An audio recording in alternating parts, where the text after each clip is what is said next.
Welcome to LineSight. Today we will go through the tutorial for the line layout screen. This screen shows position and status of all machines and transporters in the production line. Machine status is shown in the form of graphic symbol with color that describes its actual status. Description of each status and the assigned color is located in the bottom part of the screen. In the right part of the screen, in the form of gauges, following information is displayed. Target rate loss for actual day. Desired and actual line speed. Strategic production rate for actual day. Target rate loss for actual shift. And strategic production rate for actual shift.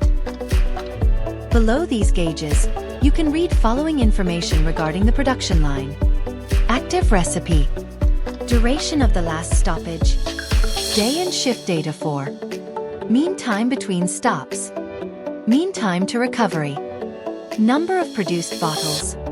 And gross production. Information regarding the last stoppage is displayed in the following area.